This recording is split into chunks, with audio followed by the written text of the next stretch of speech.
అందరికీ నమస్కారం. ఇప్పుడే అందిన వార్త. సీఎంకి అనారోగ్యం, ఆసుపత్రికి తరలింపు, పరిస్థితి విషమం. ఈ విషయాలన్నీ తెలుసుకునే ముందు వీడియోని పూర్తిగా చూడండి. అప్పుడే మీకు పూర్తిగా అర్థమవుతుంది. అదేవిధంగా చాలామంది సబ్స్క్రైబ్ చేసుకోకుండా వీడియోని చూస్తున్నారు. దయచేసి సబ్స్క్రైబ్ చేసుకోండి. సబ్స్క్రైబ్ చేసుకోవడం వల్ల నేను చేసే ప్రతి వీడియో అప్డేట్ మీకు ముందుగానే నోటిఫికేషన్ రూపంలో వస్తుంది. అదేవిధంగా లైక్ చేయడం మర్చిపోతున్నారు. దయచేసి లైక్ చేయండి. లైక్ చేయడం వల్ల ఇటువంటి ఇంపార్టెంట్ ఇన్ఫర్మేషన్ చాలామందికి రీచ్ చేసిన వాళ్ళు అవుతాం. ఇక లేట్ చేయకుండా వీడియోలోకి వెళ్ళిపోతాం. మహారాష్ట్ర ఆపద్ధర్మ సీఎం ఏక్నాథ్ షిండే ఆరోగ్య పరిస్థితి మెరుగుపడకపోవడంతో ఈ రోజు ధానేలో ఓ ప్రైవేట్ ఆసుపత్రికి తరలించినట్లు అధికారులు తెలిపారు. ఇక హాస్పిటల్కి తీసుకెళ్లగా వైద్యులు అతనికి పూర్తి స్థాయిలో ఆరోగ్య పరీక్షలు చేస్తున్నారు. అయితే కొన్ని రోజులుగా అనారోగ్యంతో ఉండటంతో తన స్వగ్రామమైన సాతారాకు వెళ్లారు.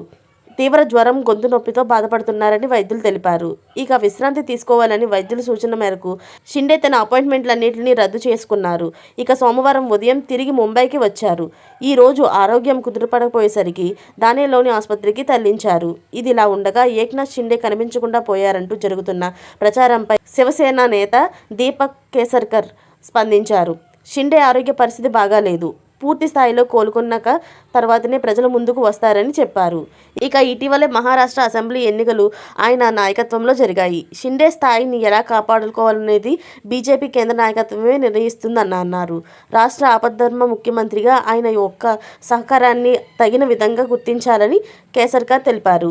కాగా షిండే నేతృత్వంలోనే శివసేన, బీజేపీ, అజిత్ పవార్, ఎన్సీపీతో కూడిన మహాయుతి కూటమిలో నుంచి మహారాష్ట్ర ముఖ్యమంత్రి పేరును ఈ రోజు ప్రకటించనున్నారు. ఈ నెల 5 ఆజాద్ మైదానంలో నూతన సీఎం ప్రమాణ స్వీకారం చేయనున్నారు. అయితే దీనికి సంబంధించిన ఏర్పాట్లు ముమ్మరంగా కొనసాగుతున్నాయి.